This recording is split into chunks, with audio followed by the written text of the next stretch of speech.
à cette séance du séminaire général du LAM qui aujourd'hui va être consacrée à la discussion de deux ouvrages de deux membres de notre labo. Alors c'est un peu particulier puisque je fais le mot d'introduction, mais je suis une de ces deux membres. Et donc en fait dans cet ouvrage, ma volonté c'était de faire dialoguer trois perspectives. D'abord une sociologie des politiques environnementales, et plus précisément donc une sociologie de conservation de la nature. Donc, conservation de la nature, à très grands traits, ça veut dire protéger la faune et la flore dans le cadre d'aires dédiées, qu'on appelle aires de conservation et aires protégées, des parcs nationaux, des réserves naturelles, par exemple. Deuxième perspective, une sociologie politique, et plus précisément une sociologie de l'État. Et troisième perspective, une sociologie de l'action publique.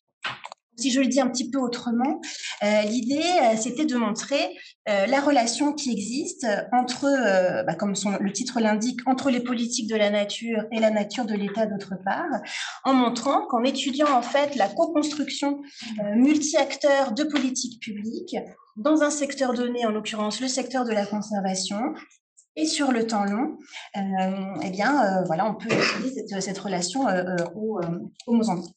Alors, pourquoi le Mozambique? Alors là, je vais vous partager mon écran, carte du Mozambique. Donc, évidemment, quand on choisit un terrain de recherche, il y a souvent plein de raisons, souvent qui sont personnelles, on pourra y revenir. Mais d'un point de vue scientifique, en tout cas, le Mozambique est un cas d'étude intéressant parce qu'a priori, c'est pas forcément le pays en Afrique auquel on pense dès lors qu'on s'intéresse aux politiques de conservation de la nature. Notamment parce que contrairement à ses voisins, à commencer évidemment par l'Afrique du Sud, les aires protégées et surtout les parcs nationaux sont apparus assez tardivement et n'ont pas joué un rôle important en termes de construction nationale, de construction même du roman national. Effectivement, au Mozambique, la plupart des parcs nationaux sont créés dans les années 60.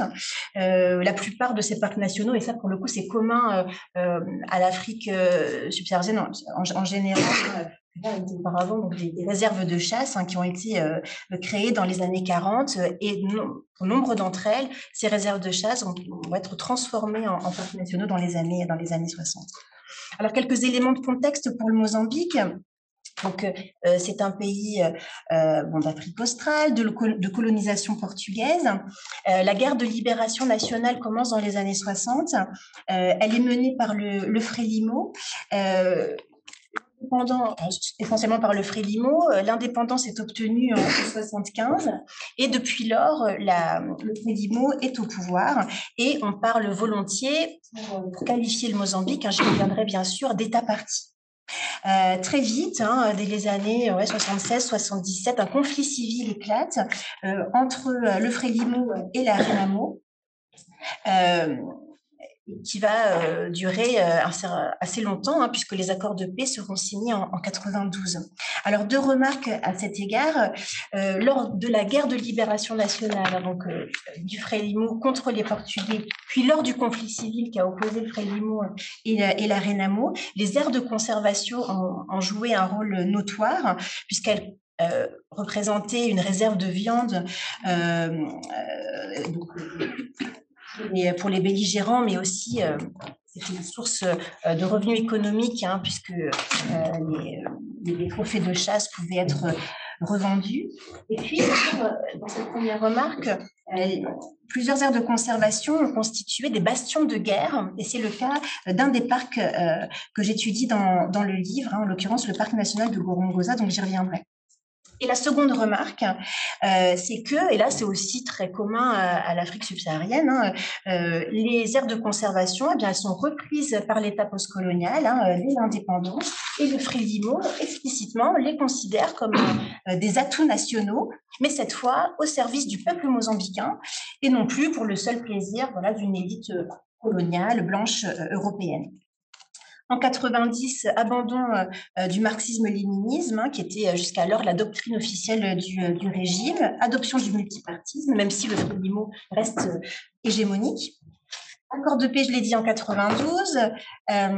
Et donc, disons, un peu avant les accords de paix, hein, disons au cours des années 80 et plus encore à partir de la signature des accords de paix, le Mozambique va devenir un donneur darling, un chouchou des bailleurs, c'est-à-dire avec une forte prégnance du régime d'aide internationale, et j'y reviendrai. Le secteur environnemental dans tout ça, alors certes, le Frélimo les déclare voilà, atouts nationaux, comme je l'ai dit, mais c'est pas du tout un secteur prioritaire du point de vue budgétaire. Et donc, ce sont en fait d'autres acteurs, d'autres organisations qui vont vraiment habiter le secteur et qui vont investir dans des programmes de restauration de certaines aires de conservation, mais aussi donc dans leur gestion au quotidien, disons, mais aussi dans la refonte du paysage réglementaire. Donc, il y a la Banque mondiale, l'Agence française de développement, le WWF, etc. Donc, aujourd'hui, au Mozambique, il existe 7 parcs nationaux, 8 réserves nationales, 12 réserves de chasse. Donc, en gros, depuis l'indépendance en 75, vous avez 4 nouveaux parcs nationaux, 3 nouvelles réserves nationales. Donc, c'est un secteur quand même assez actif. Hein. Et enfin, les tensions entre la Frélimo et la Renamo ne se sont jamais véritablement apaisées. Et donc, elles se sont particulièrement ravivées entre 2013 et 2014, hein, en particulier au centre du pays, là où est le parc national de Gongongoza. Donc, en bref, le point de départ de l'ouvrage, c'est une situation de post-conflit, mais post-conflit toujours quand même un peu tendu, disons, et une situation où les politiques qui sont liées à la terre sont très sensibles, en partie dès lors qu'il s'agit des aires de conservation. Elles sont souvent au cœur, hein, vous l'avez compris, de récents conflits internes.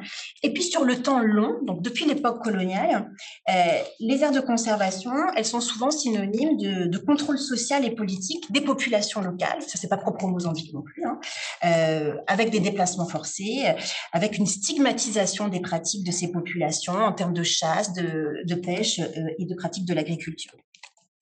Du coup, l'énigme de l'ouvrage, c'est celle de la fabrique de l'action publique dans ce contexte-là, et plus particulièrement dans le cadre de ce qu'on peut appeler un régime d'aide international.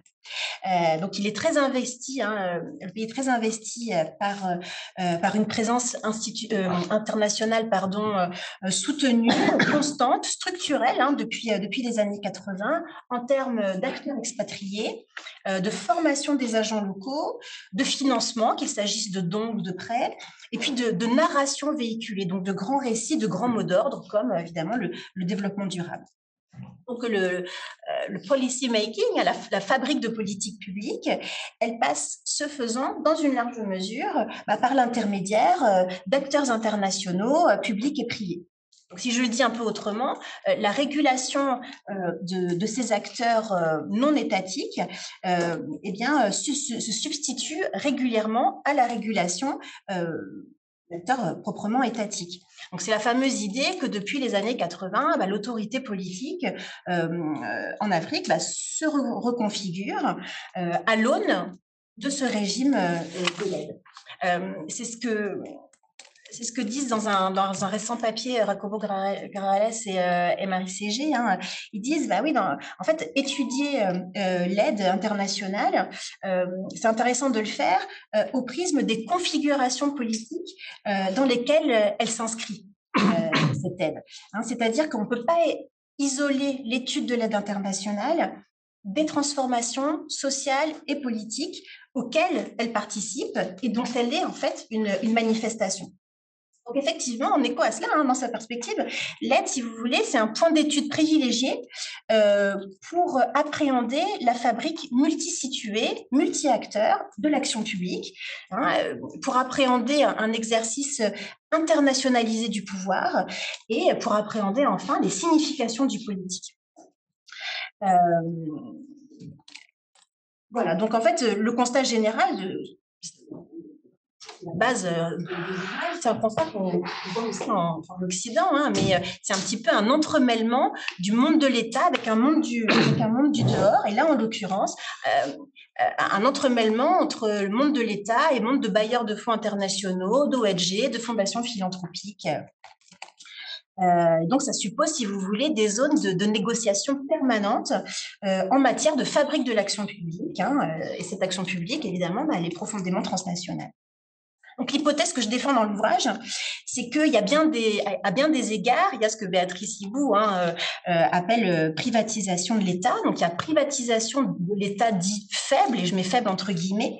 Il y a bien, c'est vrai, prégnance de l'aide internationale en termes d'acteurs, en termes de financement, en termes de récits véhiculés. Mais aussi, en même temps, hein, il y a État en action, il y a construction de l'État qui va déployer sa souveraineté comme ça par petites touches dans la fabrique réglementaire, mais aussi dans la bureaucratisation du territoire à la faveur précisément de ce régime de l'aide. Et en particulier, c'est un point important du bouquin, grâce à sa haute administration. Donc, si je le dis un petit peu autrement, hein, le postulat de l'ouvrage, c'est de dire que l'étude des politiques de conservation au Mozambique, eh bien, c'est un point d'observation de cette fabrique multi-acteurs, multi-située d'action publique. Et cette action publique, en fait, elle est révélatrice d'un État en action, oui, un État au travail qui fonctionne indépendamment de sa faiblesse objective, si je puis dire, hein, et qui peut se déployer tant réglementairement que territorialement. Mais plus encore, il ne s'agit pas que d'une histoire d'État, il s'agit aussi de l'histoire d'un État parti, puisque je vous ai dit qu'il y a vraiment un entremêlement entre État et Frélimo. Donc, en fait, l'ouvrage montre comment est-ce qu'à la faveur de politiques de conservation de la nature, eh bien, l'État Frélimo est à même de déployer sa domination politique, hein, tant dans des textes que territorialement. D'un point de vue méthodologique, une enquête qui a eu lieu entre 2009 et 2014. Donc, il y a eu des entretiens, avec des participants à cette fabrique de l'action publique, c'est-à-dire des hauts fonctionnaires, des représentants de bailleurs, d'organisations de conservation, d'organisation de la société civile, des observations avec des réunions, par exemple, au ministère du Tourisme, qui était en charge des aires de conservation, des réunions avec des équipes de 2 parcs nationaux que j'ai plus précisément regardé, j'y reviendrai. Un travail d'archives, donc tout un travail en quoi a consisté le secteur en matière de texte depuis l'époque coloniale, de la littérature grise aussi, avec des rapports de consultants. Et puis une étude de ce que j'ai appelé le papier, donc la paperasse administrative, c'est-à-dire des ébauches, des textes qui n'ont pas non officiels, qui transitent dans des bureaux, des feuilles volantes qu'on peut trouver comme ça et là dans des archives, mais aussi du papier, si j'ose dire, numérique, qui ont été obtenus par mail ou par clé USB. Donc, si je reviens à mes propos initiaux, mon objectif, c'était de saisir la construction de l'État sur le temps long, en tant qu'elle se manifeste donc de 2 façons. Premièrement, la fabrique réglementaire. Donc là, j'en ai déjà dit quelques mots avec justement ce suivi du papier. J'ai suivi notamment comment est-ce qu'on a fabriqué une politique de conservation ça s'est bien tombé parce que quand je faisais mon enquête, depuis l'époque coloniale, aucun texte n'avait été élaboré en la matière, et donc j'ai pu suivre par ébauche interposée la construction de cette politique, la construction l'élaboration plutôt d'une loi de conservation, là aussi qui n'avait pas eu lieu depuis fort longtemps, et puis l'élaboration, l'imagination et puis la mise en œuvre d'une nouvelle entité administrative en charge des aires de conservation. Et donc là, je vous ai mis aussi, mais ça c'est très très vite, on voit rien, mais peu importe, hein, même si on voit rien, c'est pas grave. Enfin, si, on peut le voir dans Source, dans le, oui, c'est d'un article. Et pour vous montrer en fait comment est-ce que grâce à ce papier, j'ai pu montrer comment est-ce que sur 2 ans, l'action publique, comment est-ce que l'action publique, voilà, s'est déployée et comment est-ce que des arguments forts, des intentions fortes du monde de l'aide internationale qui demandaient un certain nombre de choses, en l'occurrence, bah voilà, le fait que cette nouvelle agence soit la plus autonome possible, d'un ministère central, et bien au fur et à mesure, par petites touches, et bien comment est-ce que les acteurs étatiques ont complètement renversé la tendance pour faire en sorte que cette entité demeure, puisqu'elle était nouvelle, hein, mais une vraie prérogative de l'État central et non pas une entité parapublique sur laquelle il n'aurait eu que peu de prise. Donc ça, allez lire Source si ça vous intéresse. Et puis, deuxième coup de projecteur, voilà, la gestion au quotidien de 2 parcs nationaux. Donc ça, c'est le Limpopo, qui est à la frontière, dans un parc transfrontalier entre l'Afrique du Sud, le Zimbabwe et le Mozambique, un parc national assez récent, un 2002. Et là, c'est en fait un cas d'étude intéressant, puisqu'en fait, il ne se passe pas grand-chose. Donc, mais quand il ne se passe pas grand-chose, bah, il y a beaucoup de choses à dire.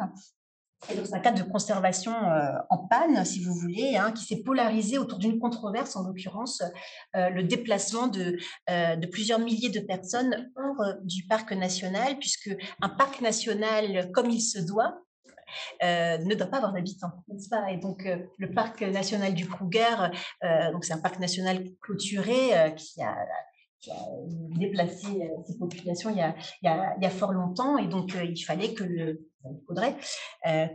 parc national du Limpopo soit vide d'habitants, ce qui n'est pas le cas. Donc ça, c'est un cas particulier. Et le second cas que je développe dans le livre, c'est celui de Gorongosa, voilà, au centre du pays. Donc lui, c'est le plus ancien, 1960, qui est vraiment le fleuron des politiques de conservation au Mozambique, et dont la particularité est d'avoir fait l'objet depuis 2008 d'un partenariat public-privé entre l'État mozambicain et une fondation philanthropique américaine. Et donc là, c'est toute la question de la privatisation d'un parc national, ou l'américanisation carrément d'un parc national, dont je montre en fait que c'est un véritable levier de manière contre-intuitive a priori, mais comment est-ce que cette privatisation, américanisation du parc national devient un véritable levier pour le pouvoir central en termes de pacification du territoire et de politisation aussi du territoire. Donc, dernier point de cette présentation, la fabrique réglementaire relative à la conservation, tout comme la gestion au quotidien des 2 parcs nationaux, ils sont dans une large part dans cet ouvrage étudiés au prisme d'acteurs particuliers, en l'occurrence la haute administration mozambicaine. Donc, vraiment, ce qui m'a intéressée, c'est de me dire, enfin, en fait, finalement, qui pilote cette action publique? Eh bien, ce sont des hauts fonctionnaires mozambicains qui occupent en fait des postes de direction aux ministères centraux, mais aussi à la tête en fait des parcs nationaux. Et donc, ils forment un tout petit groupe, hein. Il n'y a pas beaucoup d'acteurs qui sont spécialisés en la matière, hein, une vingtaine de personnes. Il y a plusieurs générations, il y a des vieux de la vieille, si j'ose dire, hein, qui ont été formés à l'époque coloniale, qui étaient des vétérinaires, et donc qui, à ce titre, ont une certaine vision de ce que conservation veut dire. Et puis, il y a une nouvelle génération formée dans les années 90-2000, qui sont plus des biologistes ou alors des anthropologues du développement, et qui donc, à ce titre, ont une culture professionnelle un peu différentes, mais ils ont en commun, en fait, ces 2 générations, elles ont en commun de former des véritables professionnels du développement, hein. Leur travail au quotidien, c'est de faire la jonction entre ce monde de l'État et ce monde de l'aide. Et ce que je montre, en fait, dans l'ouvrage, c'est que l'aide internationale a pour effet, pour ces gens-là, d'engendrer une sorte de contractualisation de la haute administration, c'est-à-dire que ces hauts fonctionnaires ont en commun de travailler pour l'État, mais d'être rémunérés sur fonds internationaux. Donc, il s'agisse de la Banque mondiale, de l'AFD ou de la Fondation CAR, pour la Fondation philanthropique américaine à Gongoza. Ce qui nourrit chez eux une sorte de double allégeance, hein, c'est-à-dire qu'ils ont littéralement deux patrons, l'État et le bailleur international qui les finance. Et ce que je montre en fait, c'est que cette position d'entre-deux va de pair avec un attachement de ces fonctionnaires à l'État, et pas à n'importe quel État, à l'État Frélimo. Donc il y a vraiment la question de la loyauté, même si cette loyauté est quand même un peu plus ténue chez la jeune génération. Donc là, je m'inscris vraiment dans la veine des travaux de Thomas Bierschenk, par exemple, qui travaille sur les fonctionnaires en Afrique de l'Ouest, hein, qui montrent en fait qu'il y a pour les fonctionnaires, qu'il s'agisse d'ailleurs de la haute administration ou des petits fonctionnaires de terrain, mais une vraie relation morale, une relation contractuelle avec l'État, quand bien même on n'a pas beaucoup de moyens pour servir l'État, hein, mais donc une véritable fierté de travailler pour la nation. Et cette relation morale affective induit, à mon sens, une politisation de l'action publique et qui alimente en fait cette idée qu'il y a bien État en action. Si vous voulez. Un État en action qui, malgré ses faiblesses, est à même de cultiver des loyautés parmi ses fonctionnaires. Et donc, voilà, cette dimension affective ou morale n'est pas à négliger, je pense. Et d'autant plus qu'elle donne, je pense, des fruits en termes de contenu même des politiques publiques. Par exemple, enfin, deux petits exemples, et je termine par là. Quand on interroge en fait les fonctionnaires qui sont dans les parcs nationaux, ils s'en fichent complètement de savoir qu'il y a eu des nouvelles lois, des nouvelles politiques, etc. Ce qui leur importe, c'est de continuer à mettre en œuvre ce qui marche. Et qu'est-ce qui marche? C'est les vieilles réglementations de l'époque coloniale. Et donc ça, quelles que soient les générations. Donc il y a vraiment aussi des logiques d'héritage professionnel et de culture professionnelle parmi ces fonctionnaires de la conservation. Et dernier exemple qui montre bien là aussi que l'aide internationale peut avoir des effets, mais jusqu'à un certain point. Quand une politique, quand une loi est finalement publiée au journal officiel, le journal officiel, ça s'appelle le Bulletin de la République, et qu'on va à l'imprimerie nationale à Maputo, la capitale, pour obtenir son exemplaire. Je dis on, mais c'est moi, mais ça peut être aussi des bailleurs. On peut avoir des grosses surprises. Ça m'est arrivé avec eux en se rendant compte qu'au Conseil des ministres, il y a toujours des volte-face qui sont possibles et que ce qui avait été acté bien en amont, en l'occurrence, voilà, c'est l'exemple que je vous ai donné là de cette agence qui était censée être quand même un peu parapublique, ne l'est pas du tout et demeure sous le joug du ministère du Tourisme. On est collègues, on est très collègues avec Rosen parce qu'on travaille finalement sur les mêmes sujets, mais juste moi sur l'Éthiopie surtout et Rosen sur le Mozambique. Et comme du coup on se lit mutuellement, ce qu'on disait, moi c'est la première fois là que je lisais l'ouvrage, parce que les chapitres, les articles je connais, et on disait que quand on lit des collègues qui sont surtout des amis, on est bien content quand on voit que le bouquin est génial. Parce que sinon, on aurait été bien malaisé de dire « eh mince ». Alors que là, au contraire, c'est vraiment un livre. Alors là, tu as eu la tâche hyper difficile de le résumer en 10 minutes, quoi. Mais c'est un livre que j'ai trouvé vraiment passionnant. Donc, j'essaierai juste de... Alors, tu as dit déjà beaucoup, mais peut-être de revenir sur quelques points qui me semblent vraiment... enfin, voilà, ce qui, moi, j'ai trouvé vraiment très intéressant. Déjà, faut le dire, alors peut-être parce que je suis historien, nous, on a quand même un style en histoire, pour le dire un peu crûment, plus on est chiant, plus on est historien, quoi. Alors que là, il y a le style, l'écriture est vraiment un plaisir parce qu'il y a tous les concepts. Et nous, c'est vrai qu'en histoire, des fois, on va dire, ah oui, mais les concepts, faut pas trop manier, etc. Et là, c'est des concepts, des faits, des concepts, des faits, ce qui fait qu'on se laisse embarquer dans la lecture extrêmement rapidement. Moi, j'aurais dit que l'ouvrage traite en fait vraiment de l'extraversion de l'État. Alors, on pourrait dire, bon, de la manière classique, on regarde le fonctionnement intérieur d'une société africaine, en l'occurrence le Mozambique, qui dépend de son rapport au monde. Mais les deux entrées qui me semble rendre vraiment ce travail fascinant, c'est, du coup, je vais beaucoup te citer, parce que je trouve que tu as le sens de la formule, c'est de montrer que l'état faible est susceptible de se renforcer justement par ses externalités. Et alors là, de se dire, ah oui, état faible, où la faiblesse devient une force, voilà. Et la manière d'étudier cet état, c'est une analyse de l'état au concret, c'est-à-dire au travail. Et c'est là, je trouve, où on rentre dans l'ouvrage par ces deux biais qui rendent qui rendent cette étude très concrète. Alors, le bouquin, finalement, je trouve, il est presque progressif au sens où la focale se resserre de plus en plus. Et donc, on a beau essayer de se dire, non, mais je vais pas résumer en faisant chapitre 1, chapitre 2, etc. Mais finalement, comme le lecteur est guidé, on ne peut presque que faire ça. Mais cela dit, donc, le premier point, on a les politiques d'extraversion, où là, c'est vrai que c'est assez incroyable de voir tous les acteurs qui sont présents au Mozambique. Je pense qu'au fur et à mesure que je l'ai noté, j'ai arrêté un moment de les noter. Mais on a donc la FAO, l'AFD, la Banque mondiale, la Banque africaine de développement, le PNUD, la KfW, qui est la banque allemande, la Peace Park Foundation, USAID, bon, ainsi de suite, ainsi de suite. Et du coup, je te pose peut-être les questions d'un coup, et puis si jamais tu répondras. Mais c'est que là, on peut se demander, mais qui les sollicite vraiment? Parce que c'est le propre des institutions internationales de ne pas avoir à être sollicité. Puisqu'une une institution internationale, ça ne commande pas, ça aide. Ça aide pour commander. Mais comment est-ce qu'ils les sollicitent, justement, je dirais. Et c'est là où tu parles du poids du temps. Donc, il y a le poids du dehors et le poids du temps.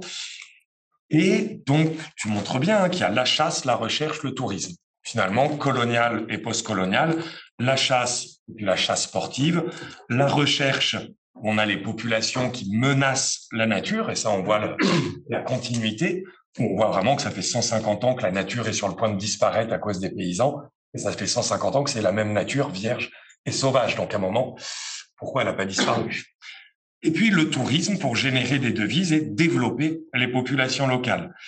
Là, forcément, on pose quand même la question de se dire, bon, il n'y a vraiment rien qui change. Je sais très bien que c'est pas ce que tu montres, mais ça pourrait dire, alors quel est le changement si on devait en choisir un? Et c'est peut-être une des clés d'entrée, hein, c'est ensuite les élites, que tu appelles donc les élites de l'intermédiation. Et c'est là où on voit, je pense, l'État en train de se faire. Bon, où on est vraiment dans, il n'y a aucun prisme dépendantiste. On voit bien, tu le dis toi-même, hein, que plutôt que le prisme de la dépendance, tu vas étudier l'éclosion de nouvelles modalités de gouvernement. Et du coup, on rentre là-dedans avec donc, alors tu me l'as dit au déjeuner que c'était des faux noms, donc avec Ernesto, Youssef, Roberto, Guillermo, Luis, Joachim, Vicente. Donc on a des portraits tout au long de l'ouvrage où en fait c'est là où on est dedans justement. Et je trouve que ta question, tu pars d'une question qui a l'air extrêmement simple et qui amène justement à la complexité. Donc je vous cite la question et tu en as parlé un peu. À qui les hauts fonctionnaires répondent-ils quand ils opèrent formellement dans l'appareil d'État, mais que leurs salaires sont payés par des organisations internationales? Et c'est vrai qu'en fait, ça ouvre l'énigme dont tu parlais. Et donc, cette double loyauté, où on a des phrases de tes interviewés, la souveraineté, ça ne se négocie pas. Et là, moi, la question que j'allais te poser, c'est, OK, mais est-ce qu'ils y croient? Parce que tu le dis bien, hein, que c'est des postes juteux au sein de l'État, parce que de toute façon, être reconnu par une institution internationale, on se doute bien, devant les institutions internationales, ils font jouer, on le voit, leur appartenance nationale, mais pour s'imposer dans l'État, ils font jouer leur appartenance internationale.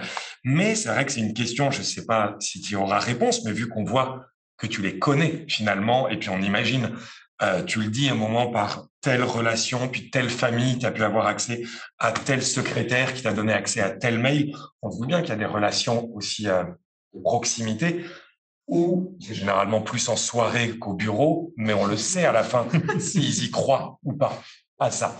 Donc voilà, ça c'est une question, notamment sur cette unité TFCA dont tu parles, parce qu'en fait tu suis cette unité TFCA plus leur loi de conservation, parce qu'on est toujours sur des choses très concrètes, même si eux ça n'a rien de concret. Trans-Frontier Conservation Area, une unité du département du tourisme consacrée aux aires transfrontalières, financée par la Banque mondiale, et en fait 45 bonhommes qui sont là.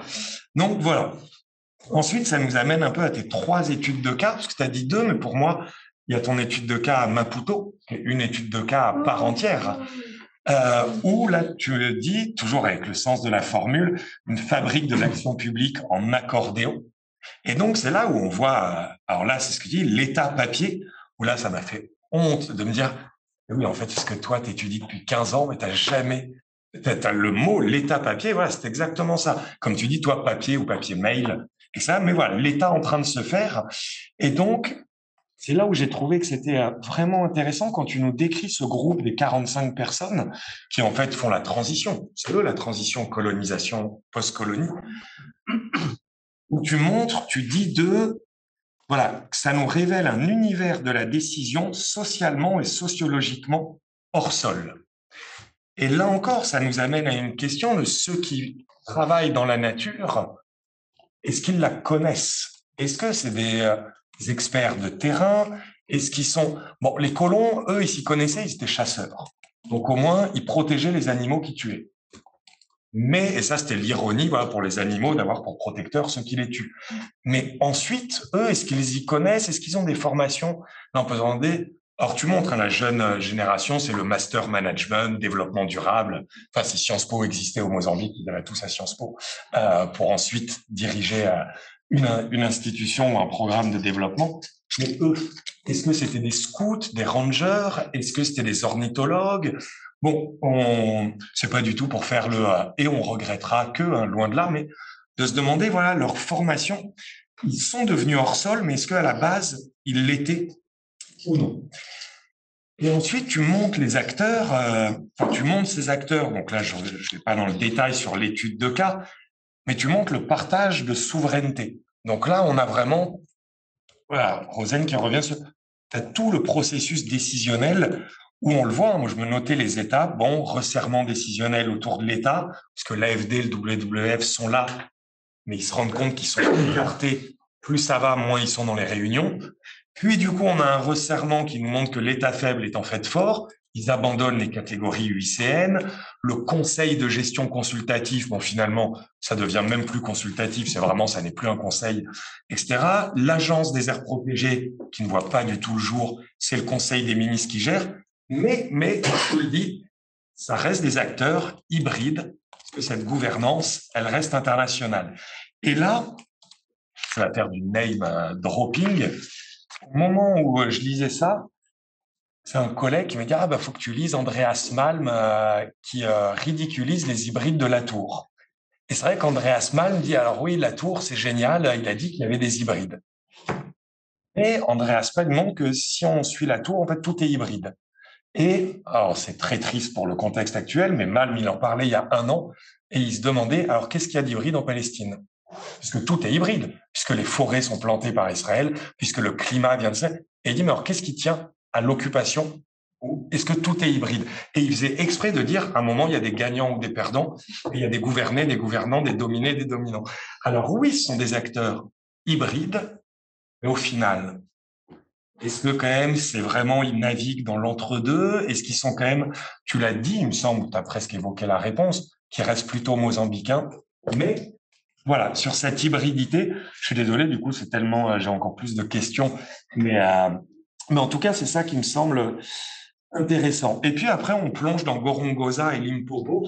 Alors, je vais pas te poser de questions sur Gorongosa, parce que comme tu l'as dit, je pense que depuis des années, tout le monde te demande Gorongosa, et que toi, à la fin, c'est bien sympa Gorongosa, mais tu as étudié d'autres choses. Tu le montres bien, il y a le discours de dégradation, la conservation forteresse. Moi, j'ai trouvé encore plus fascinant les Limpopo, parce que c'est ce que tu as dit, il s'y passe rien. Et au final, tout ce qu'on voit, quand même, là, sur le Limpopo, on a l'exemple même pour moi du co-gouvernement que tu montres. À l'échelle locale, on a les représentants des populations, les ONG et une province, 3 districts. puis à l'échelle nationale, la Direction nationale des aires de conservation, puis à l'échelle régionale, l'ONG sud-africaine PPF, Peace Park Foundation, où là, on voit bien, c'est un peu comme un gouvernement quand il se dit État démocratique, qui est marqué Peace Park Foundation. Pour le coup, cette association, c'était quand même des anciens mercenaires qui gardaient les mines de diamants de l'Afrique du Sud. Peace Park, mais on les voit eux. Et puis l'échelle internationale, l'AFD, la Banque mondiale, KfW. Ensuite, on a la double loyauté, le double fonctionnement. Et à la fin, du coup, je te cite, où tu dis que l'État fait en fait presque exprès de ralentir. C'est précisément ainsi que l'État reste au cœur de l'action publique. Il tarde à trancher ou il ne tranche pas du tout, ce qui bloque les décisions, met l'action publique comme en attente, justement parce que c'est l'État qui détient la ressource, etc., etc. Et là, on voit tout le jeu de ton État faible qui devient fort. Donc là, c'est vraiment avec les citations d'André qui dit qu'il a sa double loyauté, avec ses échelles, mais ça pose, je dirais, une question sur ce gouvernement, sur cet entre-deux. Là encore, on peut se demander, tu parles de cette jeune génération, où tu dis ils ont encore plus d'appartenance aux Frélimo, de revendications. Et là, on peut se dire, c'est bizarre, eux, ils n'ont pas fait, il me semble, vu l'âge qu'ils ont l'air d'avoir, ils n'ont pas fait la guerre. Bon, ils sont peut-être battus contre le Renamo, mais non, même pas. Alors, pourquoi cette allégeance au parti? Est-ce que c'est une allégeance de circonstance? Parce que la vieille, à la rigueur, soit battue pendant 30 ans et disent, nous, c'est en Éthiopie, leur slogan, c'est Ethiopia First, et tous les jeunes se moquent de leurs aînés qui disent Ethiopia First. Bon, voilà, et si jamais tu as le temps, mais ça serait vraiment, tu dis que les parcs étaient des réserves de viande. Alors là, c'est vraiment la question, quels animaux? Est-ce qu'ils se nourrissaient? Je ne sais pas si on peut le savoir. Comme moi, j'étudie un projet de récolte d'animaux où dans les années 60, les colons devenus experts ont fait de l'élevage de faune sauvage. Donc, 10 000 hippopotames abattus chaque année pour nourrir les habitants avec, en se disant que les moutons et les bœufs allaient disparaître, et ce sont des hippopotames et des lions et des zèbres. Mais aucun, c'était en Rhodésie, et puis après, aucun paysan n'a voulu en manger, en disant ça va pas, on va pas bouffer de l'hippopotame ou du zèbre. Donc là, c'est juste ça. Et puis, quand même, une question, parce que finalement, c'est le seul acteur qui est absent de ton livre, comme le mien d'ailleurs, la nature. Parce qu'en fait, il n'y a pas d'animaux, il n'y a pas... On a la même approche, hein, une histoire sociale de la nature, mais on pourrait se demander, dans tous ces parcs où tu nous montres que la nature n'est jamais protégée pour elle-même, mais pour ce qu'elle permet à un gouvernement de faire, est-ce que la nature se porte mieux ou pas? Est-ce que la nature existe finalement? Ou est-ce que, mais ce serait drôle que tu répondes ça, ou est-ce que finalement la nature n'est qu'hybride, etc. Bon, je ne sais pas, ça fait beaucoup de questions qui donneraient lieu à plein de choses, mais voilà les réflexions sur un livre, encore une fois, que je vous encourage à lire, parce qu'en fait, même si on ne s'intéresse pas à la nature, il y a la sociologie de l'État, il y a les élites, il y a les intermédiaires, il y a la post-colonie, il y a vraiment tout, et en plus, hyper bien écrit. Voilà.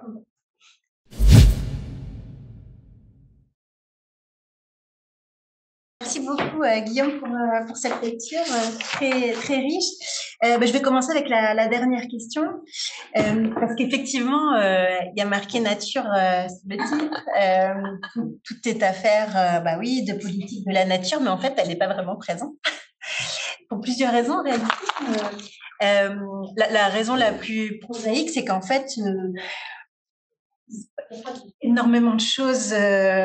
Si vous voulez faire un safari en Afrique australe, n'allez pas au Mozambique, ça c'est sûr. Il y a rien de spectaculaire avec des guillemets, mais comme les safaris qu'on peut faire en Afrique du Sud, etc. Il y a pas de grande faune, etc. Donc, par exemple, au Limpopo, il y a surtout des vaches, mais c'est normal puisque c'est un parc qui est habité dans une large mesure. Et à Gorongosa, mais comme dans plein d'autres aires de conservation, en fait, le conflit civil a vraiment causé beaucoup de pertes, quoi. Donc, il n'y a pas grand-chose. Par exemple, il y a il y a des éléphants à Gorongosa qu'il est presque impossible de voir, tellement ils ont été traumatisés, et donc ils sont en permanence, enfin c'est compliqué. Donc ça c'est une première raison, mais l'autre raison c'est effectivement comment dire, c'est la question du hors-sol aussi, quelque part. C'est les politiques publiques, on les étudie.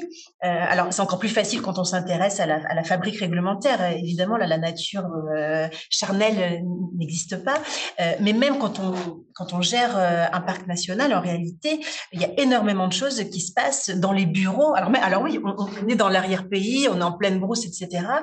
N'empêche que on fait plein de réunions au campus principal. On va voir dans la zone tampon, donc la zone qui entoure le parc, on va voir des villageois, on va rencontrer les administrateurs de district. Donc en fait, en tant que telle, la nature, elle est souvent assez éloignée.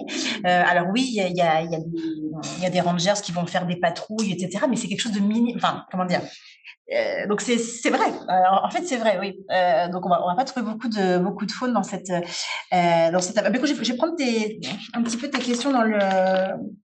Bon, je réponds à tout. Hein, c'était. Non, très vite. Mais pour les réserves de viande, c'est une excellente question. On me l'a jamais dit, mais il y a.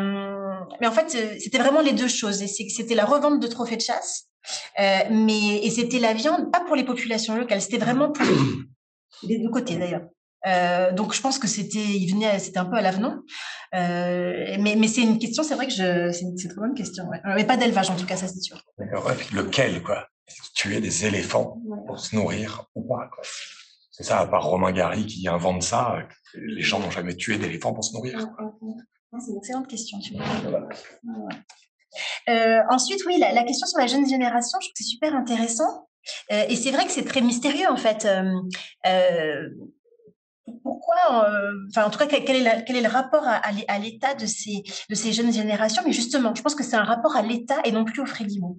Et c'est ça un peu la bascule, c'est que c'est non plus, c'est des gens qui ne sont pas partisans et dans une large mesure, ils sont quand même complètement désabusés, voire dégoûtés du Frélimo. Il y a des scandales de corruption à gogo, là, surtout depuis 2016-2017. Enfin, mais par contre, il y a vraiment chevillé au corps cette idée que le fait d'être ces acteurs hybrides nous donne des moyens. Donc, on a des super salaires, on a des super voitures, on a une connexion Internet qui fonctionne, on a la clim au bureau, enfin, je veux dire, on a des imprimantes, etc. Et ben, faisons des choses, quoi. Mais l'hybridité, pour moi, c'est aussi une question de posture ponctuelle, quoi, puisque ce sont des hauts fonctionnaires, mais c'est un peu un abus de langage de ma part, puisque ce sont plutôt une haute administration, mais qui peut partir et revenir. Autant la vieille génération, ce sont des personnes qui peuvent partir en détachement, etc. Mais la jeune génération, elle vient au sommet de l'État, mais par contrat. Donc c'est pour ça qu'il vaut mieux parler en réalité de d'élite administrative, quoi. Donc oui, il y a vraiment une certaine fierté de servir non pas le Frélimo mais l'État, mais parce que c'est notre patron à un moment T et que nous, on fait du bon boulot en réalité, tu vois. Mais il y a aussi, puisqu'il y a toujours plein de mais, alors c'est facile puisque ce sont il y a peu de personnes qui y travaillent, mais régulièrement, ce sont des hommes, hein, il n'y a pas de femmes dans ce monde-là, ou très très peu, et qui descendent de grandes familles qui ont combattu les Portugais, ou en tout cas qui se sont ralliés au Frélimo pour le cas des Mozambicains blancs très très très rapidement. Et donc, il y a vraiment l'idée, nous, on est restés, en tout cas, nous, on a voulu toujours, notre famille est restée au service dans le public. Et donc, nous, même si des fois, on a des contrats, ça et là, mais quand on travaille pour l'État, oui, c'est important, quoi. Et on ne le fait pas pour rien. Et, voilà, donc, il y a vraiment ça. Mais on n'a pas notre carte, pas forcément, en tout cas. Et donc, oui, cette question d'hybridité, je trouve que c'est... Qu'est-ce qui... Oui, non, c'est vrai, c'est une vraie question. Et qu'est-ce qu'ils pensent vraiment de ce que j'ai pu entendre, de ce que j'ai pu discuter, enfin, d'après ce que j'ai pu discuter avec eux, il y a, il y a un vrai cynisme en fait par rapport à ce que représente ce monde de l'aide internationale, vraiment, et presque un dégoût. Et donc il y a de l'opportunisme en disant bah oui ça nous donne des belles carrières et puis surtout ça nous donne des moyens de travailler. Mais en fait, l'objectif ultime, quand même, c'est qu'on puisse faire tout seul. Donc vraiment, je pense je pense qu'il y a ça. Donc oui, ils sont plutôt mozambicains. Vraiment, je pense.